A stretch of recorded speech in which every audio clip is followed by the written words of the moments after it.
اور اسلامک विद्वानों के शोध पत्रों का एक संग्रह रविवार को दिल्ली में उसका लोकार्पण हुआ।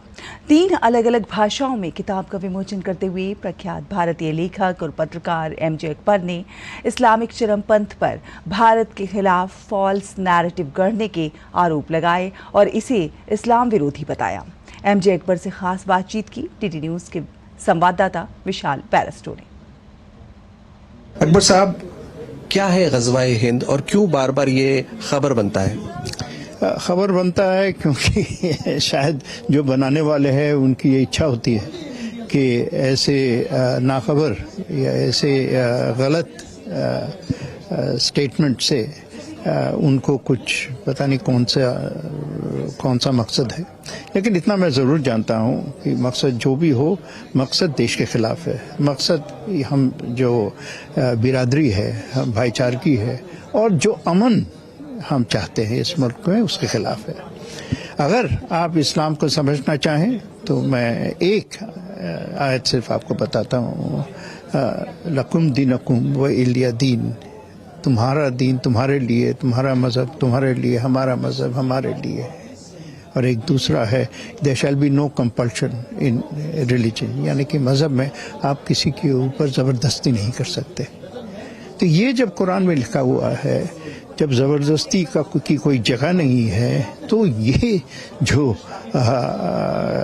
जो स्यूडो गलत हदीस बनाने वाले, ये तो इस्लाम के खिलाफ बात करते हैं। अकबर साहब, आपने कहा कि ये इस्लाम उसको ना कबूल करता है ना इसके बारे में बोलता है, फिर किस तरह से ये चीज़ें आ जाती हैं और किस तरह से ये क्या एक षड्यंत्र का हिस्सा है?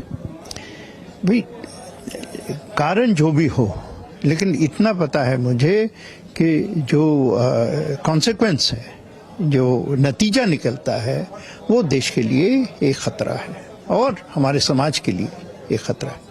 आपने कहा देश के लिए खतरा है, तो क्यों उलेमा जो भारत में है वो इसके खिलाफ बहुत मुखर होकर नहीं बोलते हैं? नहीं, बहुत बोलते हैं। आज शाम को आपने देखा, बहुत बोलने वाले हैं, ऐसी कोई बात नहीं है। लेकिन आप उलेमा होने का ये मतलब थोड़ी है कि जो चीज़ आपके मुंह से निकलती है वो हर चीज़ सही होती है। नहीं, उलेमा में भी गलतियाँ होती हैं। सर, आखिरी सवाल, आपने कहा कि मुसलमानों के गुनाहों के लिए आप इस्लाम को जिम्मेदार नहीं ठहरा सकते, इसका मतलब क्या है? यानी ये मतलब है कि बहुत मुसलमान हैं जो इस्लाम के सही रास्ते पे नहीं चलते हैं, और क्योंकि वो सही रास्ते पे नहीं चलते हैं, इसलिए आप इस्लाम को तो बदनाम नहीं कर सकते।